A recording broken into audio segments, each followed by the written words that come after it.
دن۔ علماء نے لکھا ہے کہ پورے سال کے اندر یہ 10 دن سب سے زیادہ اہمیت والے ہیں۔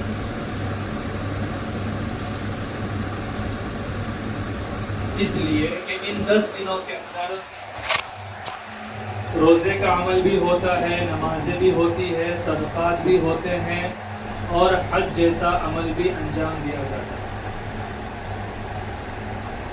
یعنی اسلام کے جو بنیادی ارکان ہیں وہ اس مہینے کے اندر اور یہ 10 دن کے اندر جو ہے نا پورے پائے جاتے ہیں۔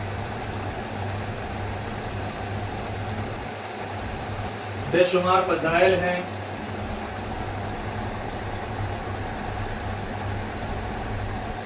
اس مہینے کے شروع کے 10 دن، 1 ذی الحجہ سے 10ویں ذی الحجہ تک، قربانی کے دن تک جو ہے، یہ 10 دن میں ایک روزے کا ثواب 1 سال کے روزے کے برابر ہے،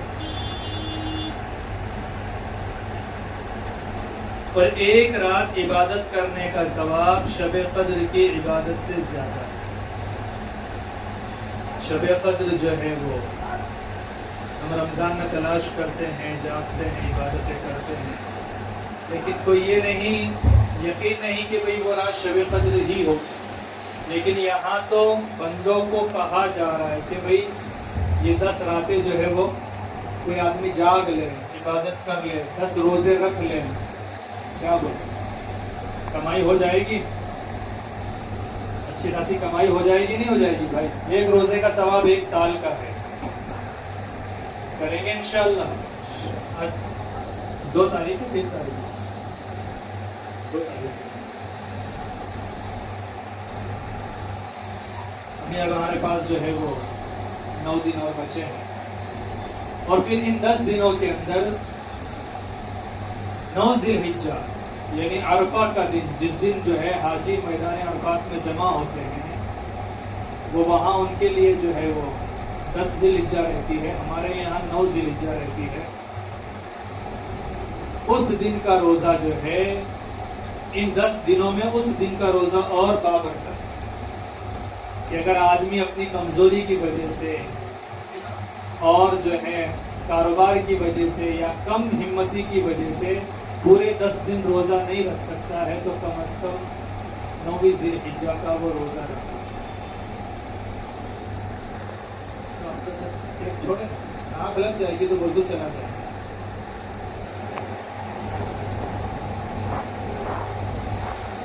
9 ذی الحجہ کا روزہ جو ہے وہ ضرور رکھے، گھر والوں کو رکھائے، بچوں کو رکھائے۔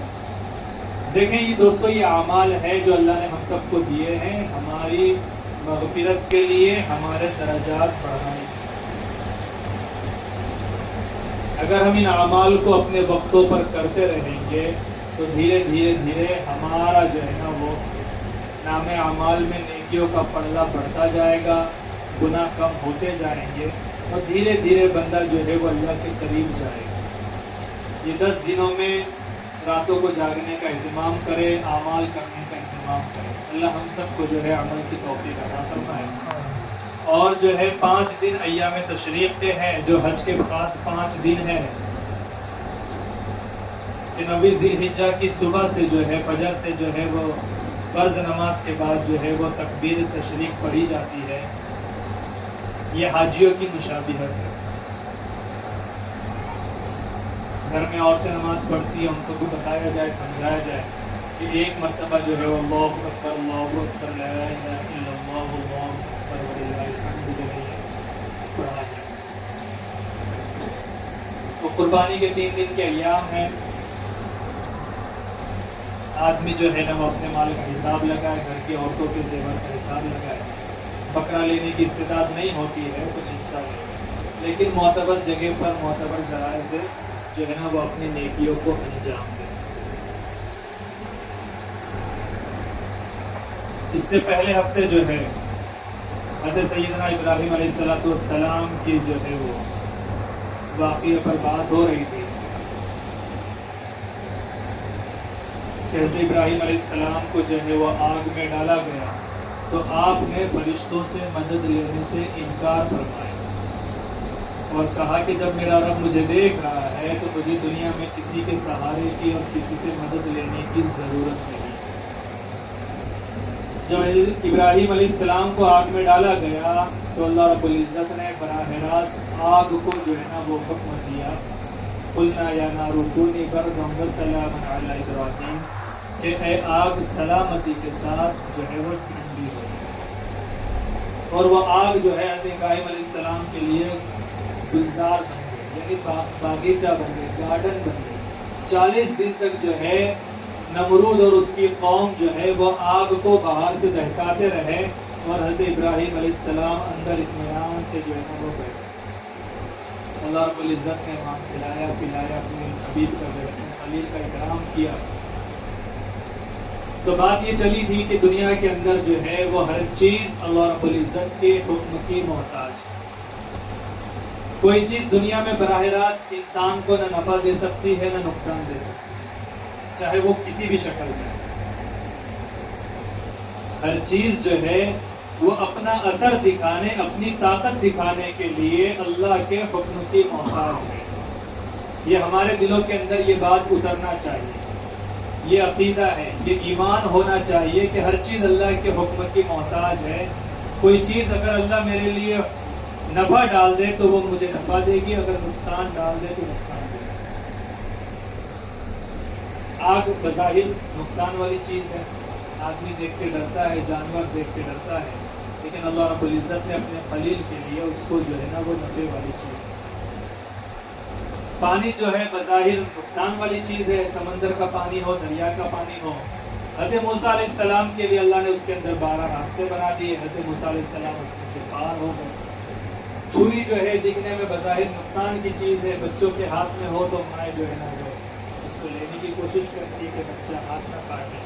آدمی خود کسی چیز کو کاٹتا ہے تو اپنے ہاتھوں کو بچاتا ہے کہ بھی کہیں لگ نہ جائے، لیکن وہی چھری حضرت ابراہیم علیہ السلام اپنے بیٹے کے گلے پر پھیر رہے ہیں اور وہ چھری تیار ہے۔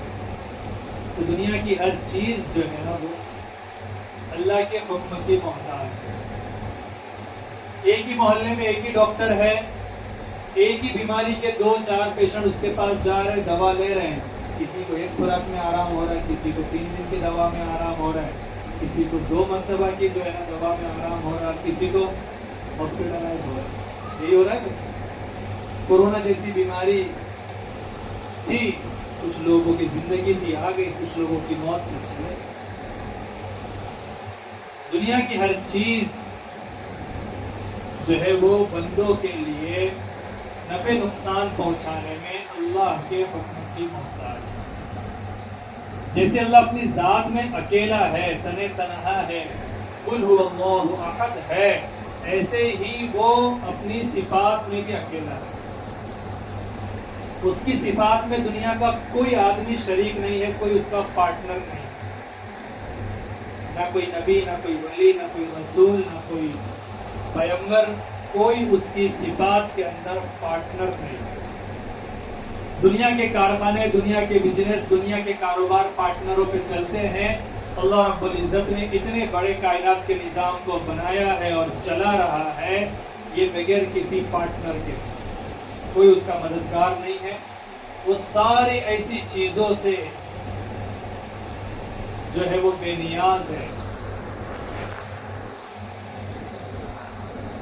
لم یلد ولم یولد، نہ اس کو کسی نے جنا ہے اور نہ وہ کسی سے پیدا ہوا ہے، نہ اس کا کوئی ماں ہے، نہ باپ ہے، نہ بھائی ہے، نہ بہن ہے، کوئی نہیں ہے، نہ کوئی اولاد ہے۔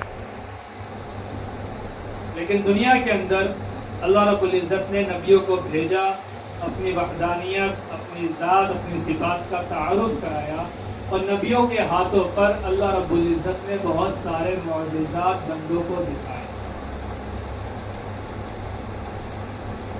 سیدنا ابراہیم علیہ السلام کی پوری زندگی جو ہے وہ اللہ رب العزت کے وحدانیت کا سبق ہے کہ آپ نے ہر جگہ جو ہے نا وہ اس بات کو سامنے رکھا کہ بھی جو ہوتا ہے وہ اللہ سے ہوتا ہے، اور اپنی قوم کو بھی یہی بات سمجھائے۔ اور اللہ رب العزت نے بھی قرآن کریم کے اندر بندوں کو وحدانیت سمجھانے کے لیے سیدنا ابراہیم علیہ السلام کے واقعات کو بیان کیا۔ کہ اللہ کس قدر قادر ہے. بڑا تفصیلی موضوع ہے اور بہت لمبی چوڑی باتیں ہیں. پورے قرآن کریم جو ہے وہ توحید سے بھرا ہوا ہے.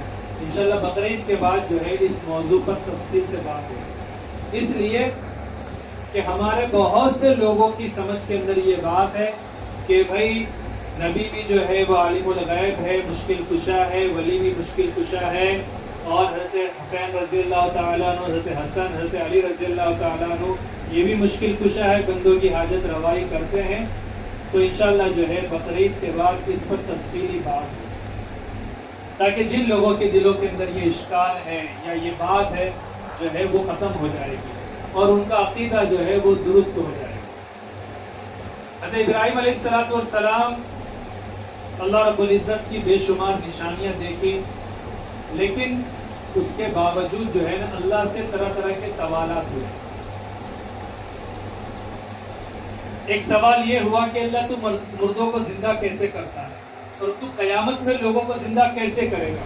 حضرت ابراہیم علیہ السلام نے سوال کیا تو اللہ رب العزت نے حضرت ابراہیم علیہ السلام کو حکم دیا کہ 5 پرندے پالے، 4 یا 5 پرندے پالے. آپ نے ان کو پالا، اپنوں سے مانوس کیا، ان کا نام رکھا. جس کا نام لیتے وہ اڑ کے آپ کے پاس آ جاتا، ہتھیلی پہ آ کر بیٹھتا، کندھے پر بیٹھتا، اس کو دانا کھلاتے. جب وہ اچھی طرح حضرت ابراہیم علیہ السلام سے مانوس ہو گئے تو اللہ نے حکم دیا کہ ان کو ذبح کرو. ان کو ذبح کیا گیا اور ان کی بوٹی بوٹی بنائی گئی اور ان کو سب کو مکس کر دیا. کیا کیا؟ مکس کر دیا. جب وہ سب مکس ہو گیا تو ابراہیم علیہ السلام کو حکم ہوا کہ اب اس کے جو ہے نا 5 حصے بناؤ، 5 جگہ ان کو تقسیم کرو، 5 جگہوں پر رکھو. اور جب وہ 5 جگہ پر رکھ دی، اب کس کی منڈی کہاں، کس کا سر کہاں، کس کا دل کہاں، کس کا پر کہاں، جب رکھ دیا تب حکم ہوا کہ جہاں سے کھڑے رہ کے روزانہ ان کو آواز دیتے ہو وہاں سے آواز دو. اور سیدنا ابراہیم علیہ السلام نے آواز لگائی ہے تو کسی کا پر وہاں سے اڑا ہے، تو کسی کی منڈی وہاں سے اڑی، تو کسی کا دھڑ وہاں سے اڑا، اور یہ جڑ کر جو ہے حضرت ابراہیم علیہ السلام کے ہاتھوں پر آ کر پرندے بیٹھ گئے. یہ اللہ کی قدرت ہے. قرآن کریم میں اللہ رب العزت نے بے شمار جگہوں پر جو ہے انسانوں کے اندر کا گھمنڈ، تکبر، اکڑ توڑنے کے لیے اللہ نے بے شمار جگہ بندوں کو حکم یہ فرمایا کہ تم اپنے پیدائش پر غور کرو کہ ہم نے تم کو کس چیز سے پیدا کیا،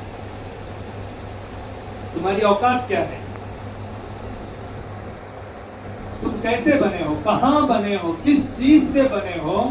اس پر تم غور فکر کرو تاکہ تمہارے دلوں کے اندر سے تکبر، اکڑ، گھمنڈ، چاہے وہ شکل صورت کا ہو، چاہے اپنی جوانی کا ہو، چاہے مال کا ہو، چاہے اپنے عہدے کا ہو، یا اپنی خوبصورتی کا ہو،